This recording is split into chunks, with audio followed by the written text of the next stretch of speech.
Good evening. The Who's today were on at Warwick Farm.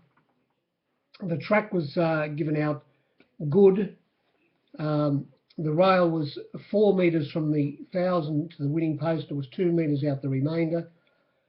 There was a strong southerly westerly wind blowing, which was into their face down the side.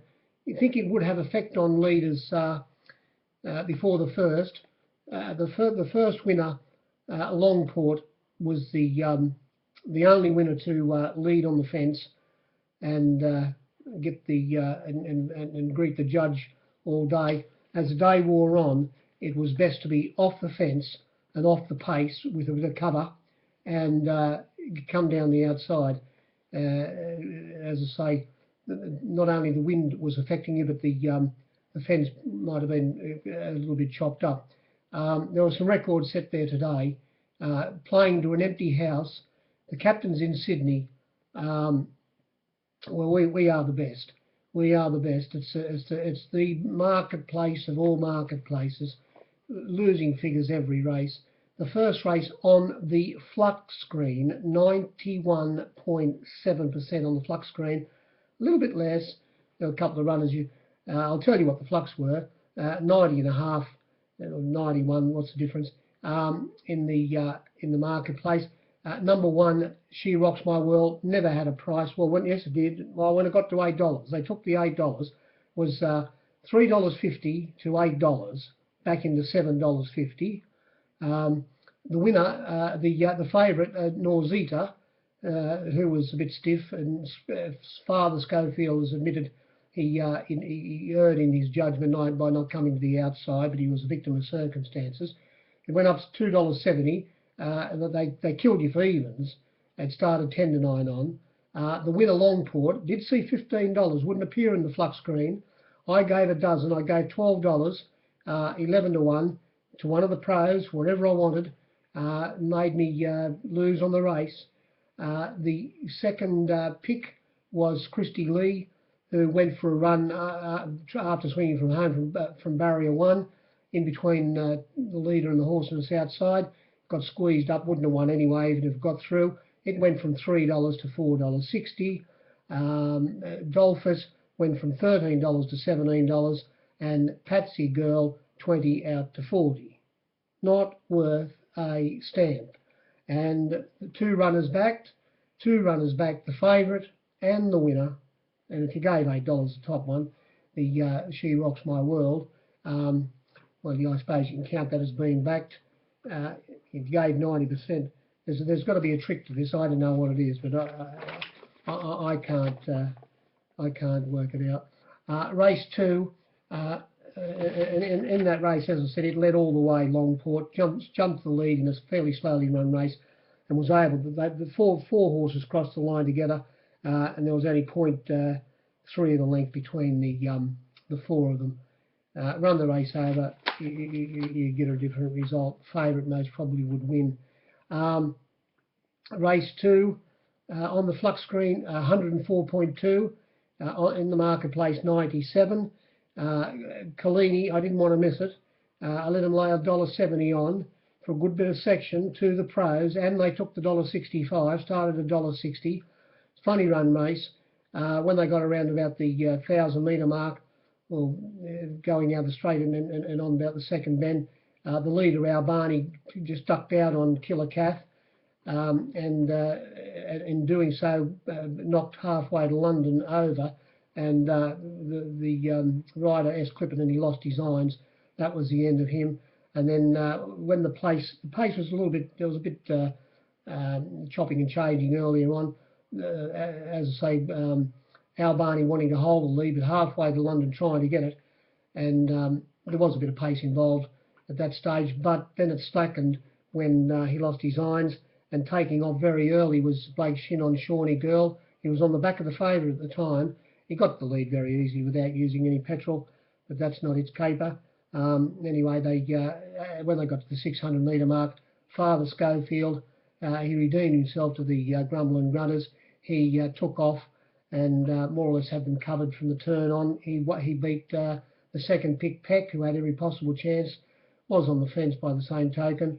And Shawnee Girl held on to third, the margins being 1.3 and 2.3, and 97% to boot. Race 3, field of 5. Again, I didn't want to miss this favourite. I must be the best steam tug of all times. I'm embarrassed to tell you what price I marked her. This little filly, she's a fox.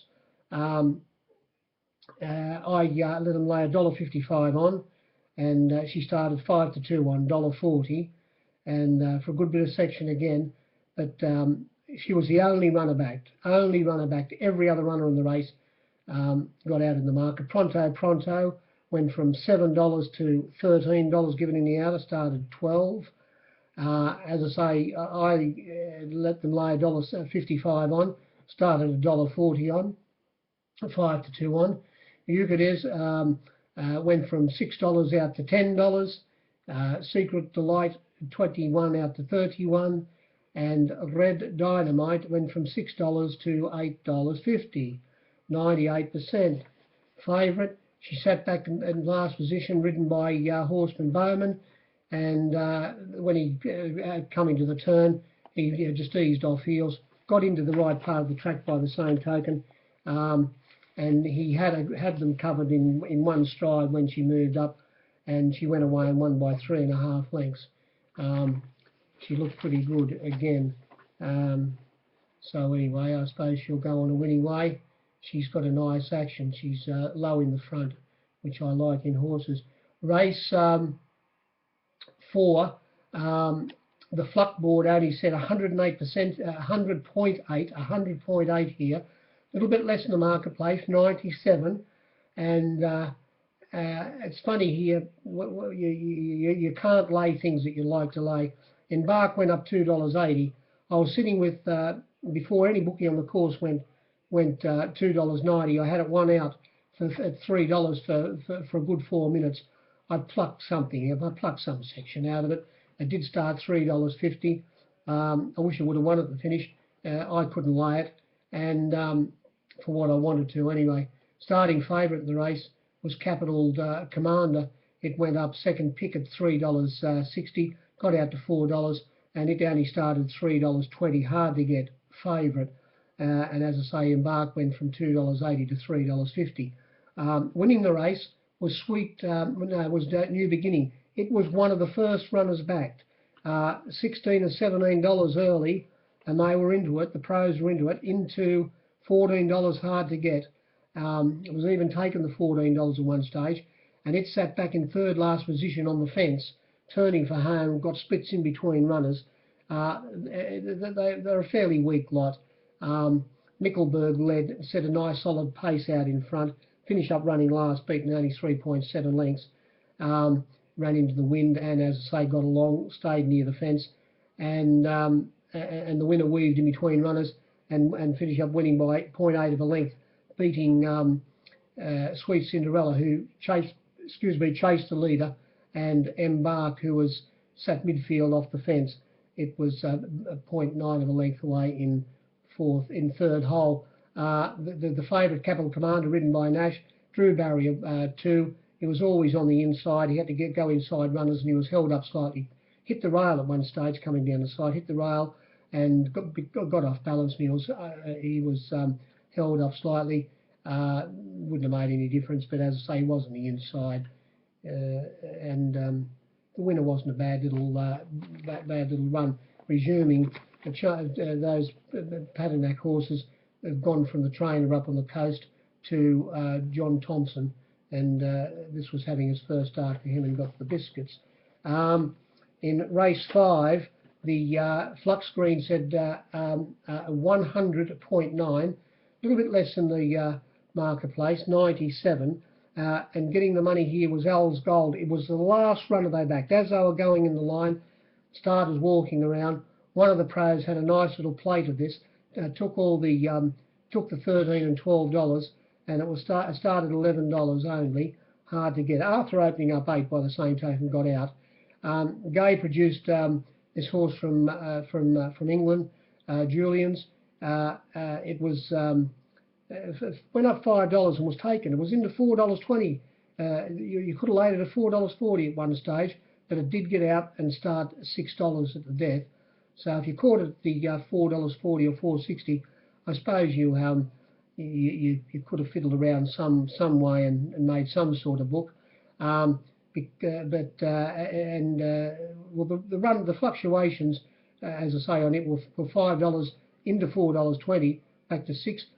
Thumbtacks $4.60 was given. I was $4 when they jumped. Did touch $3.80 at one stage. Tactless never had a name. Went from $12 to $21. Honourable Aussie, they took $31. I know it was 21 to 31. Never wound off. To Here Hunter, they took $9 and $8.50 after opening 7. Started 8. Al's Goal, I've already told you. Miss Shiraz took $26, 20 out to 26, back into 20. And Gonna Happen, it was $50 to $100, never had a name. And Curian started $3.20 on my board. It opened up $3.70, was into $3.10 at one stage, out to $3.20. I got something out of it, and I finish up one. So I won something on the race. Didn't hold much. It was very hard to lay a few runners in that race, trying to catch them right. Figures being skinny. I suppose if you stood a couple of the favourites for good amount of section and didn't lay the winner, you had a good result, but it was hard to duck it at the finish. So, but you could have still won something on the race. Race 6, 102.1 on the screen, 98% if you shopped in the ring a little bit better. Pinwheel, the favourite, won the race. Was always going to get a good run from how it was drawn, how the race was going to be run. He sat in 4th position with Karen McAvoy steering for Snowden's camp, and he didn't wait till they straightened up. He took off before the turn, Karen, got up outside the 2 leaders, which were Welcome Goal, Natural Leader, and Title, who was sitting on its outside, and he had those 2 covered as soon as they turned for home. Sitting behind those 2 on the fence and inside Karen was Rolling Pin, resuming with Nash aboard. He was held up for a good deal of the straight when he got around their heels. The 2 leaders' heels, he got into 3rd hole. He should have finished a bit closer. The Pinwheel finished up winning by 1.8 lengths. It went up 5 to 4, $2.25, and bookies reached for it. Got out to $2.70 for whatever you wanted. Plenty of $2.60 at the finish, just right at the death. It was $2.70 and $2.60 taken, and started $2.50 hard to get. And in the 3rd hole or 2nd hole was Centennial Park, who came off the fence behind Rolling Pin, easing off it before the turn, but it was very safely held. And as I say, Rolling Pin should have finished a little bit closer. Title was a bit disappointing in that race. It could only hold on to 4th position, beaten 3.5 lengths. Another bad losing race for bookies.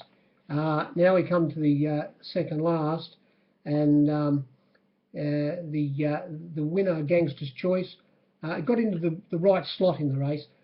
Sat midfield, off the fence, drew barrier 6 in a field of 10, ridden by Father Schofield, giving him a double, and sat, as I say, midfield, which was and off the fence, which was the perfect place to be, with wind cover and off the chopped up section near the rails.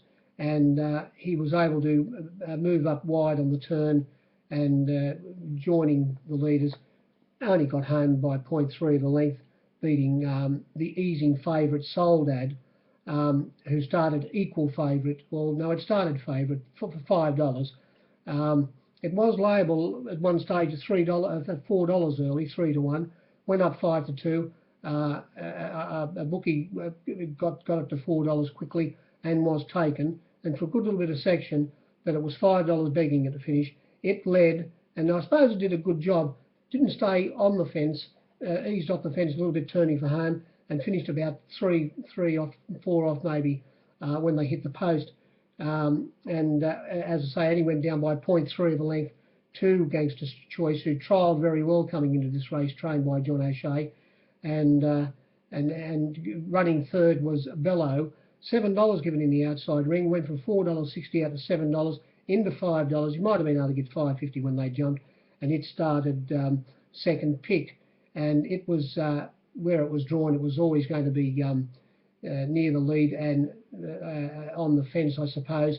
Nash rode it, had barrier 3 and sat behind them on the fence, and he had no alternative to go inside runners turning for home when the leader Sold had moved off. He had to go inside him, and he got held up slightly going for a run, and as I say, finished close to the fence, and he was only beaten a half a length, so the run wasn't bad. We know these runners, and they're a fairly limited lot. Take the Oath, it was one runner in the race that never had a price. It went up $5 and got out to $9. It was very hard to lay. The two well-backed runners, and I'd say though the reason they were well-backed was because of their draw, the alleys they had. Pros were looking for things to come down the outside, and they were Exceed and Exalt. How was it going to win? $17 into $11, and also Nothing Like Luca, who had every possible chance as well. It ran fourth, beaten 1.7. It was $16 into $12. And as I say, there was this is what I haven't said, on the flux screen, 96.6 on the flux screen, in the ring, 90%. Bello, I've already told you, $7 given, and Cup of Tea never had a price. No one even had a cup of tea on it. It was $6.50 out to $11. O'Reilly's prize, having a second start for Gay coming from New Zealand, it was $15 into $9, extremely well back. Black Routine, 20 to 31. The winner at $9 taken for whatever he wanted, and $8.50 at one stage, but it did start $8. Take the Oath, priceless. The next pair I've told you, all right already. The bookies might have been hoping for it. Opened up 26, never moved, was 26 all the way through, betting 90% given with horses without names. With me, if that's the case, I don't know whether bookies are able to lay these horses that get out in the market. They might be able to, but I most certainly can't. Race 8 on the flux screen, 104.8 in the marketplace, a lot less, 92 given here, 92. The winner gave bookies a result, but not if you gave the 40 to 1. I only saw it on one board, but I think it was returned. The winner's returned. It's returned 25, I think, but it was 30 when they jumped. But I did see 40, and it drew the extreme outside alley, so that might just put a little bit of merit into what I'm trying to say about how the track was playing by coming to the last. The wind and also the inside a bit chopped up. Repeating myself there, but Heartbreak Hotel settled down in last position from the outside alley, barrier 14. Was given an easy time before the turn, ridden by Benny Fazzalo, 3 kilo boy, eased off their heels. In front of him was My Vegas, who was always well back with him, in front of him, and he didn't go around it. He tried to get inside a turning. He was held up slightly for a run, trying to get in between runners and push My Vegas out of the way. It looked like the race was all over when Ernest had moved up after there'd been plenty of pace up front set by this horse that set a very fast pace last start, Typeface, and also Mac Schwa, who finished up. Mac Schwa bled and ran last. It's got to go. It has problems, this horse. Anyway, there was, as I say, fast pace up front, and the winner eased off there. When he got the split, it did look like Ernest's number was going to be in the frame, and was more or less going to hold off Rumour and Scandal, who jumped in front and could have led easily, but was eased right back through the field and then came again made a bit of a run and joined the leaders when they turned for home. I suppose it gave you, if you were on it, a few strides. It looked like it might have had a chance of winning. But Ernest, as I say, got up on the inside of it and was going to beat it. Then all of a sudden, as they loomed and they weakened, and Heartbreak Hotel stuck its neck out, finished up winning the race. When they only by 0.2 of a length. When they hit the line, there was only 0.7 of a length between the first 5 runners, with Heartbreak Hotel winning. Rumour and Scandal, no, Ernest second, and Rumour and Scandal third. There are not any hard luck stories in the race. Girls Go Racing was held up after missing the kick and copping a bit of a check. Same with Liechtenstein. You knew it was badly drawn where it was. Copped a bit of a prat. Couldn't get a run turning for home, getting off heels. When it got clear, well, it wasn't going to win. And Joy Coney, the visitor from Melbourne, it sat in behind the pace from barrier 2, and when they turned for home, got a split and got clear, but it couldn't hold on. It couldn't hold on. It finished up only. It ran 5th and only beaten 0.7 of the length. And that was about the meeting. The last race, I've already told you the screen, Flux. In Sydney, it is a very, very tough marketplace. I don't know what's going to happen here with the bookies. Well, it's just going to keep on going on with this filthy Betfair controlling persons' destinies. A big fat card game with some really big players just raping all the small punters, and it's very hard to win there. And of course, they're very greedy. If you are very successful on Betfair, you're thinking you invest a lot of money with them. Instead of paying them a good com, they say, no, you're a huge winner here. You're a huge winner on this in this card game. So we're actually going to charge you more. We're going to jack you up from 5% and charge you a little bit more. Bookies can get 2.5%. But actually, if you're a very successful bookie laying things on the fair or whatever you do, I think they might put your com up a bit as well. But anyway, the game is getting tougher and tougher and tougher. Every time a punter at the track disappears, there's never one other punter to take his place. I don't know what's going to happen. Everybody's talking about it, but we've just got to do our best. Good evening.